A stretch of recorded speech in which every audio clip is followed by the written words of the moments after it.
బాగున్నారండి. కోనసీమ అనూష్ కిచెన్. మీరంతా ఏం చేస్తున్నారండి? చూడండి, మాకు ఇక్కడ దుర్గమ్మ తల్లి గుడి ఎంత బాగుందంటే, కోనసీమలోను ప్రతి చోట కూడా ఎక్కడైనా అమ్మవార్ల గుడులు చాలా ఉంటాయి. కానీ కొంచెం మధ్యాహ్నం టైం కదా, 4 అయ్యింది. అప్పుడు నాకు అమ్మవారిని చూస్తుంటేనే ఒళ్ళంతా ఏదోలాగా అయిపోయిందండి. నిజంగా చల్లని తల్లి త్రిశూలం పట్టుకుని జగన్మాత అలా ఉంటే, పార్వతీమాత చాలా నాకు మనసంతా చాలా ప్రశాంతంగా అనిపించింది.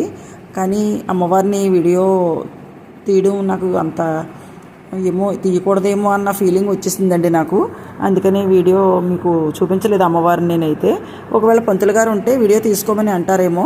అక్కడ పంతులు గారు లేరండి, 4 గంటలకు కదా.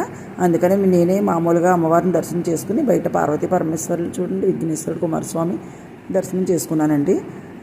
చాలా బాగుందండి. మనసు అయితే ప్రశాంతంగాను.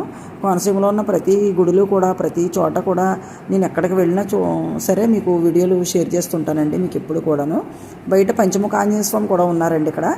అదిగోండి చూడండి, మీరు అందరూ దర్శనం చేసుకోవచ్చు. ఈయన పంచముఖ ఆంజనేయ స్వామిని దర్శనం చేసుకుంటే మనకున్న సకల దోషాలు తగ్గుతాయి, అష్టైశ్వర్యాలు, ఆయురారోగ్యాలు కూడా, సిరి సంపదలు, భాగ్యాలు, పిల్ల పాపలతో మనందరం సుఖంగా ఉంటామని ఆంజనేయ స్వామి ఎప్పుడు కూడా ఎవరైనా సరే మనల్ని దీవిస్తుంటారు కదా.